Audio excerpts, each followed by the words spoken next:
from Tech Cloud TV, back for another episode. So today we have an interesting startup, Certigo, and we have the CEO and founder, Mamoon Reza. Hey Mamoon, welcome to the channel. Hey Trent, thanks for having me. So let's start with why you started Certigo.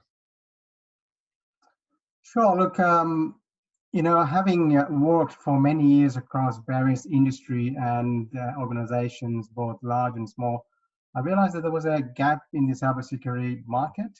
So for example, the large organizations have the in-house capability and they could go out to a consulting firm to supplement what they knew, and they would have the capability in-house to then implement a solution based on what the consultants were telling them.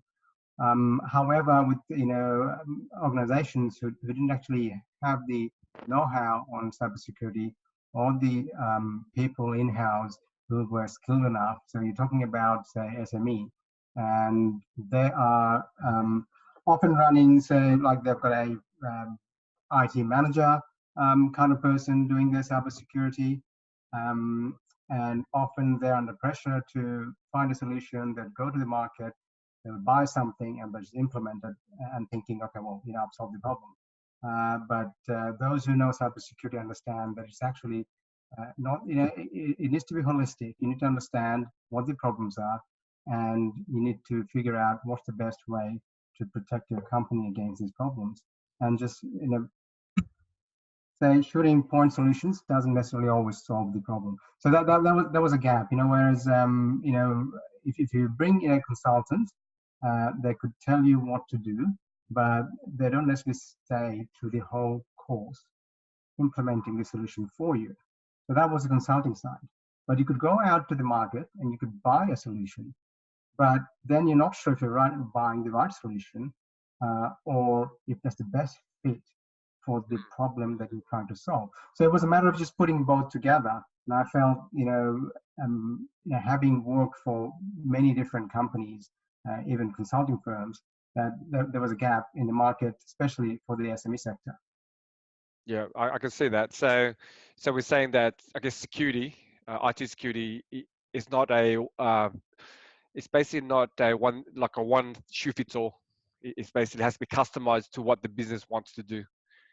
Is that absolutely? So this is where I felt that, having experienced that, for large organizations like banks, they have a budget. Their problem is different to the problem that say for example a solicitor with two computers and a secretary and a few lawyers maybe are facing, right? So business to business, they all have cybersecurity is a risk for everyone. We all understand that in today's world, but the solution needs to be bespoke. It needs to be customized to the asset we're trying to protect, right?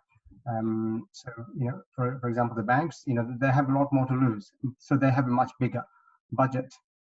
It's essentially a risk management exercise. So large organizations would have bigger budgets because their risks are much higher in terms of monetary value, whereas smaller organizations don't have such a big risk in terms of monetary value, but it is a bigger threat to them in terms of the existence of the business. Because if they lose their database, for example, customer database, for example, if you're talking about retail and then they keep their secret recipe somewhere, and that gets stolen, so then someone else could start up the same business, they'll be out of business. So again, it's a risk management thing, and I felt that you needed the right people to go and understand the risk first, and then they offer the solution. Because there are lots of solutions out there, and if you go out to, say, for example, you go to a RSA kind of event, RSA conference, and then you find there's so many solutions, and you think, okay, with so many solutions, the bad guys have no chance, right? But I think the gap was trying to understand which solution fits which problem. And the SMEs wouldn't have a clue where to start. They could just spend money on one solution and then And even with some of my clients, I realized that I walked in there, and even a small organization would have 30, 40 different solutions. But holistically, no one was putting it together in terms of, okay, is it actually solving the problem that they're trying to solve? In terms of the risk management, that overall framework wasn't there, and they didn't really have the right people to help them. So essentially, that's the main aim where I started up. I felt that with the experience I've had behind me, that's an area where I could add value and make a difference. Sure. So we're saying that a big organization that purchase, maybe they spend like a ridiculous amount of money on one application or 10 applications. That means they would only look at those applications to basically use to protect their data. But in your instance, because you're a startup, you're happy to look at customizing and using anything that can help the customer. So Look, so for my, yeah, that's right. But let me explain a bit further in terms of how I operate, how Certigo operates. So essentially, there's two arms to the business. So one's the consulting arm, yep. And then you want, today we live in a very consumer-centric world where people want to buy something to solve their problem, right? So this is where they're always looking for a product, right? Yep. I felt when I started up that my focus should be more on the consulting side, because I felt that's where the gap was, right? There were so many solutions already out in the market, and people didn't really know, especially talking about the SME sector maybe, where they didn't have experienced cybersecurity professionals in-house to help them make that choice. So I focused early on the consulting side of my business, but I've also realized that in the long term, people want a solution. People want a product, right? Okay. So once they understand what they want, they also want to say, okay, well, I understand the problem. You explained to me everything. How do I solve it, right? So we do a bit of solution integration. So there are always great products out there. But as I said, it's a matter of choosing the right product to solve the right problem. So we do a bit of that, but on the side, the consulting arm of the business also feeds the product development, which is a different arm of the business. Okay. So do you actually have a product to sell, or do you resell existing products? We do. We sell existing products. So we partner up with. I believe in selling best of breed. So for example, it's a SME client who wants to get a better idea of what's happening on the network with antivirus. They want better manageability. So you've got products like EDR solutions, right? Today, which sort of is the next generation antivirus, right? So obviously, if someone comes to me who don't even have antivirus, which is rare, everyone's got something. But having something is one thing. You actually need to then monitor in regards to seeing what that tool is doing, right? So if you bought a tool, you invested in something to reduce your risk, is it actually reducing your risk? And you don't know that unless you're monitoring. So there's some good products out there which not only allows you to monitor what's going on, and that's important. I sort of emphasize to all my clients that just buying a solution isn't good enough. You actually have to be monitoring to see what's going on.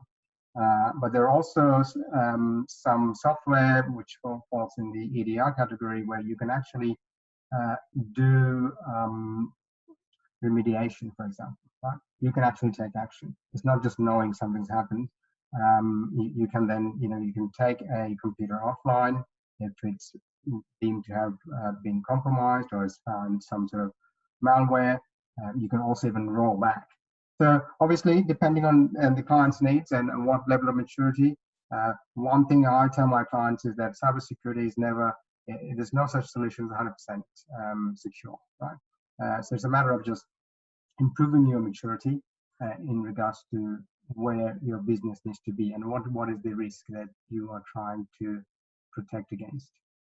Okay, so let's take a step back, right? So so we mentioned cybersecurity, but maybe some of our viewers at home doesn't understand, I guess, the whole structure of it. So if you were to look at a brand new company that came to you saying, "We want cybersecurity," what are the things you would look at uh, and offer? Yeah, like if they had like a blank piece of paper saying, "Mamoon, we want cybersecurity. What can you offer, and what are the recommendations?" Walk me through that approach that you would take. Yeah, sure. Look, I mean, so you and I have known each other for a long time, and you know that I am a technical person. I've come through sort of doing a lot of hands-on work in implementing firewalls, switching, routing, load balancing, all that sort of stuff. Now, but obviously from a security perspective, you have to install a firewall, right? I mean, Okay. everyone understands that. But in today's world, the threats have evolved a lot. So having a firewall doesn't necessarily protect you, right? Hmm. It's the first step. You need to have some sort of controls in place, and that's your security control.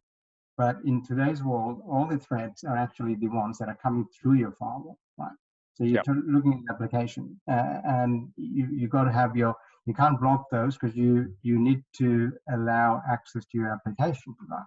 Customers. So Yeah. most of the advanced threats these days are sort of coming through your application. But also the other thing that's changed is like you know years ago, the mindset was different. People used to think that, okay, well, everything that's outside my firewall is bad and everything that's inside is good, That's true. right? Now, but today you've got, say, for example, you've downloaded a malware via your email, right? So threat now is on the inside, right? But not only that, even large organizations or organizations of various sizes, even small ones, the threat could be on the inside, right? You could have a disgruntled employee who's doing stuff. You could have someone who's just clicked on a phishing email and got the machine compromised. Now the machine is sitting on the inside of your network, and that can start accessing all sorts of data and digital assets that you have on the inside of your company. So that old mindset, okay, I've got a firewall, everything outside is bad, everything inside is good, doesn't work anymore. Things have changed. Mm. So I guess going back to your question, I would say they need to assess the risk. Okay, the first thing I would ask is, okay, what is your most valuable asset? What is the information that you cannot do without? If you've got a tool or application that wasn't available to you for, let's say, 2 hours, and you could not operate your business, then those are the ones that you got to identify. You got to identify your digital assets. You need to prioritize based on data classification, but also based on the value of that application or that data to your business, right? So once you've done that, then you're ready to take action. And I think this is what's missing a lot, is that initial security assessment and architecture is also missing. Large organizations are doing it well, but again, when we're talking about often, let's say, a university, and they want to set up a new campus, and I see this over and over. They just go into building the infrastructure without actually thinking about how I'm going to secure the infrastructure. That often comes later. And I think that's a problem. Yeah. People need to start talking about security from day one, right? And it needs to be baked into everything we do. It's Security is like a it should be mindset. the foundation of it. Like when you build a network, then we should start thinking about how secure before we actually build the network.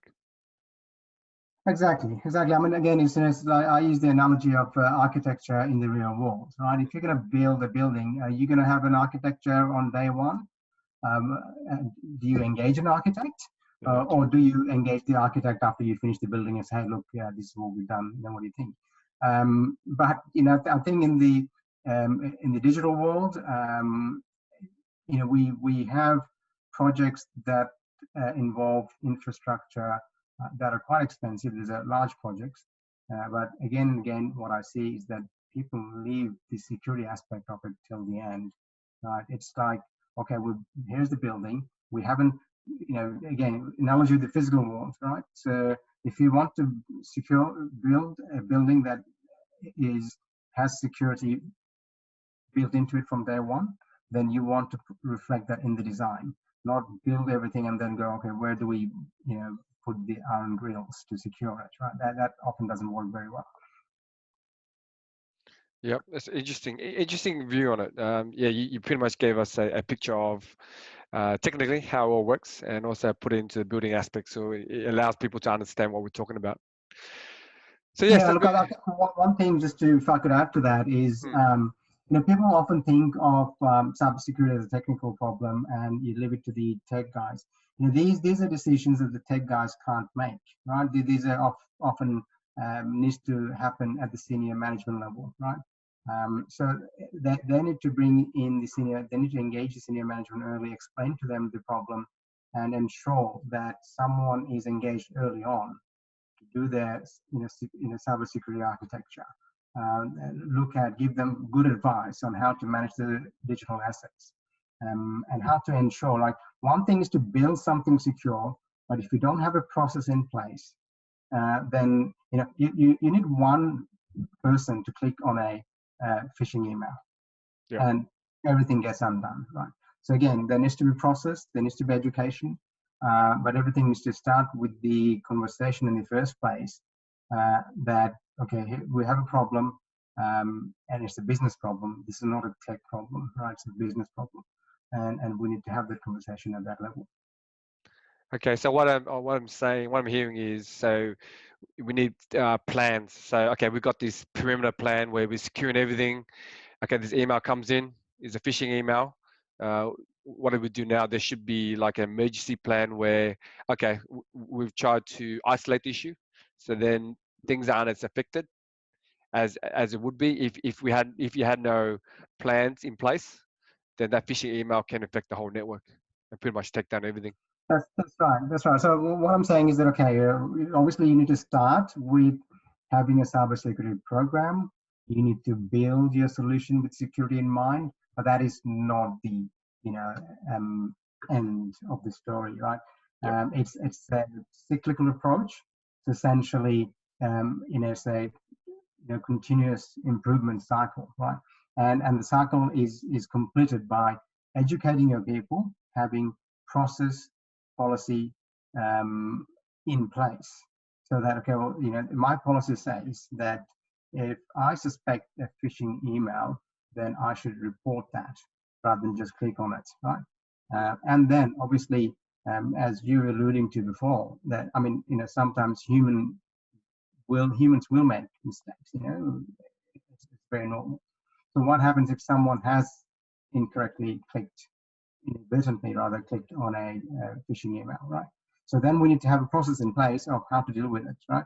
So that could be, security incident management, and worst case scenario, you get hacked, then there needs to be a crisis management in place, right? So large organization, you probably hear about, that they have playbooks on how to deal with crisis.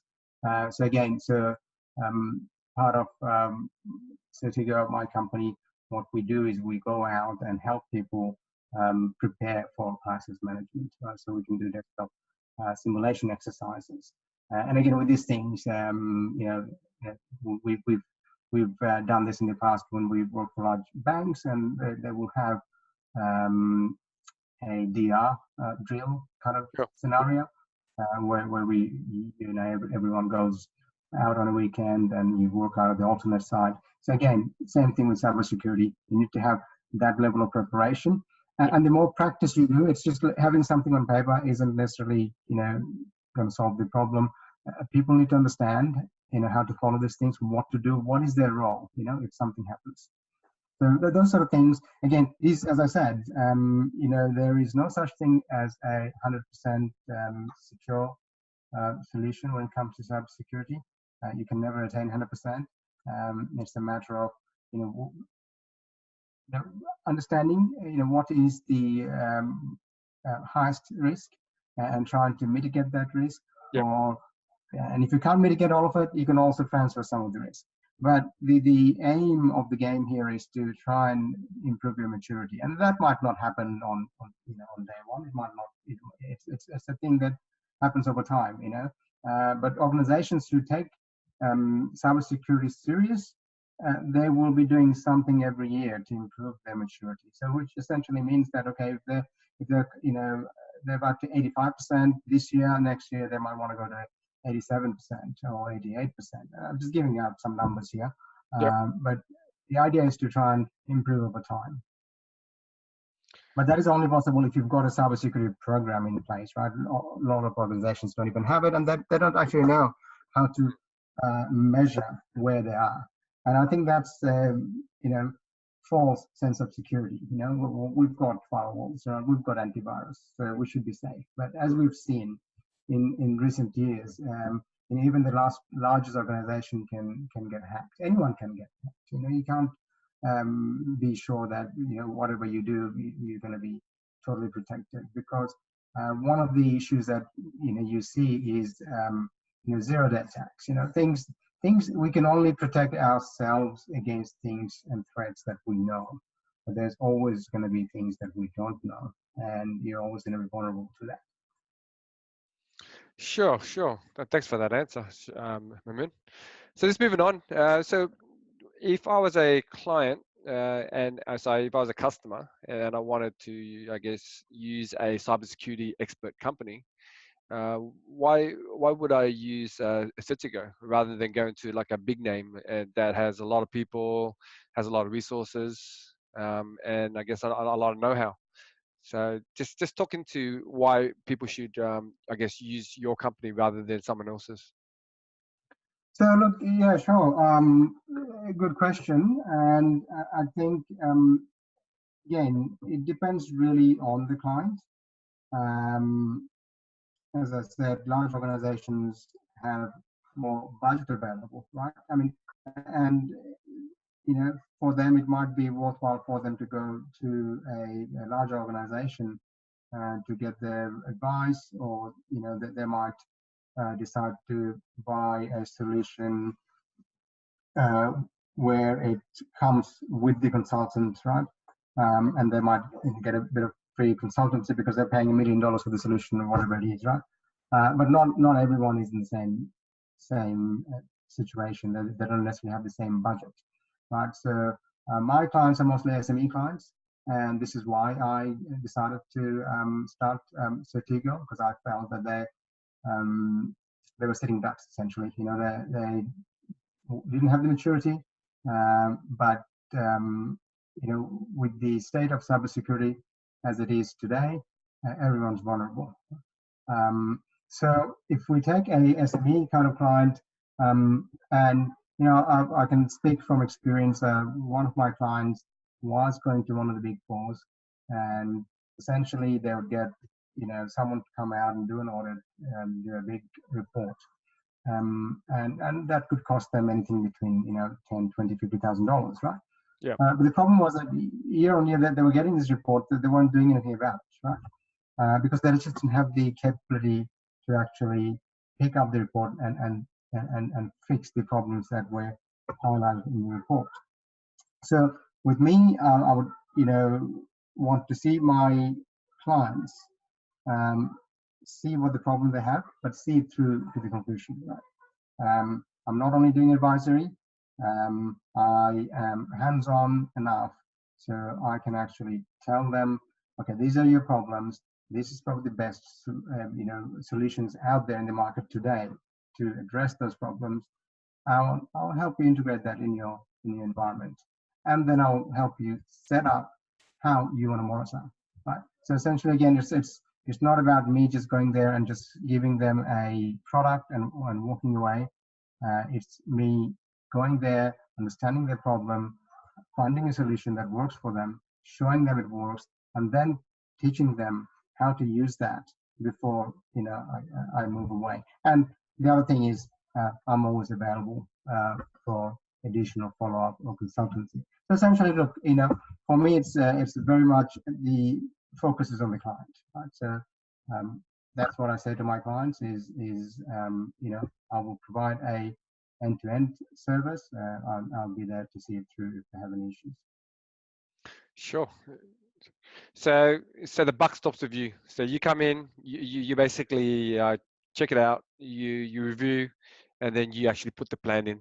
So you're not handing it off to like a junior or anyone else. Look, I mean, it doesn't necessarily mean that I actually do all the work, but I am actually overseeing the process, right? So yeah, the buck does stop with me. It doesn't necessarily mean I do all the work, but I am accountable. At the end of the day, I am the person. I am Certigo, and whoever is doing the work, whether that's a Certigo employee or a third party the client has engaged, I will be overseeing the process, right? So the buck does stop with me, and the client gets that assurance that we have someone with a certain level of experience and expertise who can guide us through the process. And it's not just going to come and tell us, hey, go buy this one and this will solve your problem. And then if it doesn't, he's not there. Awesome. Yeah, because as working for big companies, yeah, we get cybersecurity teams come to individual teams that don't focus on security and give a bunch of audit issues and expect, I guess, the SME to fix it, not the security SMEs, just normal SMEs like the IT managers and all that. So yeah, I can see the advantage of going through your startup and getting that someone that can hold their hand and see through the whole process, and then also you're always available. So then if I was a customer or a client, then I can always call you back if something is not right or I've got any questions. That's definitely something that bigger organizations don't usually offer. Like as the person that you deal with is usually a sales guy, and then you're dealing with implementation technician. So yeah. Yeah, that's right. That's right. So look, just on that point, I mean, one of the service that Certigo offers is a virtual CISO, so essentially virtual Chief Information Security Officer, right? So I can be available, say, once a week, once a month, or whatever um, capacity the client has. Uh, but people tend to fall into this trap. Cybersecurity is a very complex, technical problem. Look, it's obviously from a technology side, it is not easy to come up with a solution to mitigate the problem. But it's not purely just a technology problem. The problem is also at the people level. So you need to get everyone involved in the solution. But if you're looking at from the technology side, it's complex. And so people who think that they can just go and buy a product and fixes their problem, I think they're heading the wrong direction. So to get someone, it's like if you had a legal problem, you wouldn't just go Google up the problem and try and be your True. own legal advisor, right? So it's similar. I think people need to understand the value of someone with experience coming in and understanding the problem and advising them. I see too many times people take shortcuts and they go, you know what? I mean, I'm talking about SMEs here, obviously. Organizations who don't necessarily have in-house expertise or not necessarily the deep pockets to just outsource to a large consulting firm. They're often sort of going straight to Google and going, okay, well, this is my problem, and I'll just go buy it myself. And in a virtual CISO kind of solution or service, rather, would be ideal for this kind of people. Sure. So yeah, so with the company too, are you doing any funding or is it self-funded? Are you the sole owner? What's the setup for the company? Look, started off with partnership, but currently I am the sole owner.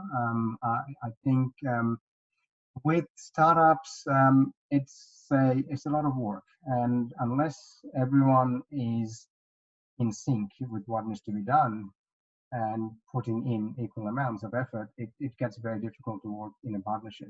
So I've decided to do solo intensive partnership now. So that's the direction I'm heading. The funding, mostly self-funded. In terms of funding, I think seed funding is always the hardest to raise as a startup. But if you've got a product, which is seed funding is for the idea. So if you've got ideas, and you can get to a let's say demo stage, then it becomes much easier for you to get funding. Right? So Sure. I think that's the first phase for startups is to get an idea. Sometimes you could probably get together and you have friends who come together. They all invest together and they have this idea, and then they can develop a prototype. And once you start doing demo, obviously you're going to go out and sell that idea. Then it is much easier than in the second phase to get funding. But the first phase is always the most difficult. So with Certigo, that's self-funded at the moment. We've got a couple of ideas in terms of products. We're looking at a IoT security solution at the moment. That's at a conceptual stage, and we've done some work on that to build a demo product. But it's waiting. We're waiting to get our next capital injection to take it to the next stage. Yeah, so on that topic, so the stage you're at is you're past. Have you got an MVP, or are you at a prototype stage at the moment? No, because there's prototype still. So it's still at a concept level in terms of where the product is. I feel that IoT with 5G around the corner, and everything in today's world is data driven. That opens up a big problem with from a cybersecurity perspective. So I think that's going to be a big challenge in the cybersecurity world. Hence, I've decided that that's the area I want to focus on. So that's the product development work that Certigo is doing. Okay. Awesome. So yeah. So how about our viewers at home? Let's look for some value for the viewers. So as a cybersecurity expert running a startup, what do you recommend our viewers do to make their cybersecurity or improve their cybersecurity? So I think the first thing is that people need to understand that cybersecurity is a technology problem. Right? Yeah. We got smartphones today that we didn't have, say, 15 years ago, right? The convenience of a smartphone is fantastic. You can do your work, you can run your business from your phone from anywhere in the world. But that also opens up security risks, right? So the more we go into this digitization path, and honestly, that's the way of the future. So I'm not suggesting for a second that we shouldn't be adopting technology, but with the adoption of new technology, and as new technology comes in, there are new ways of for the hackers to come into our network and steal our information. So those are things that we need to be aware of. We need to understand that there is a problem in the first place. And the problem is for everyone. It's not just for large organizations, right? Anyone who connects to the internet, anyone's doing business over the internet, need to be aware of that. So start with that as, okay, well, this is a problem I have, and this is a problem that's not necessarily going to go away. It evolves with time. The problem changes. But the more connected we are, and we live in a very connected society today, right? Everyone's online pretty much constantly. The higher the risk of a compromise of data, right? So then we need to look at, okay, well, what is the data? What is my most valuable data? How am I going to be prepared if this happens, right? And it's fine for people to accept that risk, and a lot of people do, as long as they are doing that with the knowledge of, I have assessed my risk, and this is my risk, and this is the risk I'm willing to accept, and this is the risk that I'm not willing to accept. I think it's important that people start looking at that and start having those conversations, right? And I'd say reach out to an expert and just have that conversation. A lot of cybersecurity experts, a lot of startups out there would be happy to have a obligation-free conversation. So I think that's the first point. People need to understand there's a problem, and then try and look at it from an educated mindset of, I know what the problem is, what do you want to do about it next, rather than just sort of thinking that's not my problem to solve. Cool. How about some practical solutions for like maybe the viewers? Like would you say like we need a virus scanner on your machine, on your phone? Maybe you should use a VPN when you're traveling overseas, so you're not connecting to any dodgy wireless connections. Or Yes, absolutely. I think this Wi-Fi is one of the biggest security problems that our society is going to have, because everyone loves Wi-Fi, and everyone, especially free ones, even more, right? So, as you know, that I've been living in Singapore for the last 2 years and a bit, and in certain parts of Asia, if it's free, great, they'll just connect without questioning. And you've got the whole ASEAN region that's definitely coming up, and they love their technology, and so essentially more and more people, and it's a very populous region of the world. More and people are getting online and they're connecting to these services, and they love everything online, and then they love free Wi-Fi as well, right? So that's a dangerous situation of a lot of people who are connecting to the net and not realizing the risk of how they can be exposed. So Wi-Fi, people need to use Wi-Fi with with care. They need to understand that their data can be very easily hijacked on a Wi-Fi connection. So as you mentioned, VPN, that is a good solution. But again, with VPN, there are lots of free VPNs out there. mm, So choose your VPN, and there have been cases out there where some of these VPN providers are actually mining data themselves, right? So my advice to customers is, okay, don't necessarily just jump for the first free service that you see. Do your own homework. It's very easy to do. Just go to Google, search up, do some reviews, read some reviews, and make your own decision. So definitely VPN is a good solution to have. I normally, advise people to choose something that they can afford, but it's probably better not to use a free service, because often with free services, you don't really know what is happening, right? So if you're going through a free service, again, it's a business model. They've got to make some money as well. So sure. they either charge you for the money, or they make that money by selling your data. So you choose which one you want. There is no such thing as a free lunch at the end of the day. So yeah, so thinking that it's free, you're probably paying for it in some other way. Sure. Yeah, but I mean that's a lot of information, a lot of inside information about security.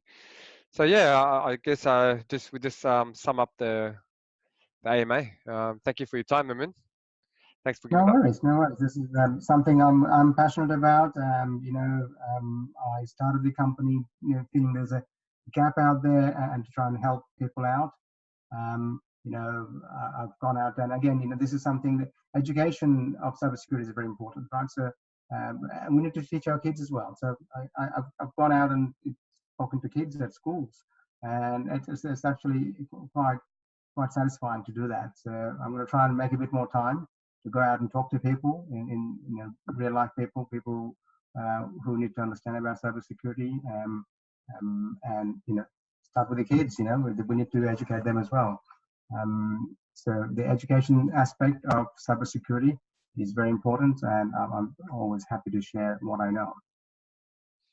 Cool, awesome. Yeah, hopefully we can chat again on this channel in a couple of months, just to see where your startup's at. Probably it will grow so big it will take over Singapore. Yeah, we all hope that. No hope. But look, you've got to start somewhere, and you've got to have a goal. For me, at the end of the day, I look at solving problems. So if I can help solve problems, then I'm happy with that. But in terms of following follow up conversation, maybe if you get feedbacks from your watchers, in terms of specific problems that they might have, they want to solve, I'm happy to. Today's discussion was more general cybersecurity. But if your viewers have questions about, what's the best VPN, what sort of antivirus should I be using, I'm happy to consider sort of specific questions for our next follow-up conversation. Cool. Yeah, yeah, definitely take you up the offer. If we want to break down all these, and it sounds like a good video to put out. Just break down all the personal cybersecurity out there and options available to us. So yeah, from from the Tech Cloud TV, yeah, I like to thank you for being on the channel, and thank you for your time, your valuable time that you have. No worries, Drew. Thanks for having me, and it's always nice to chat to you. All right, man. Take it easy. All right, thank you. Thanks for watching another video on Tech Cloud TV. If you want to subscribe, click on here. And if you want to check out our other videos, click on here. I'll see you in the next one.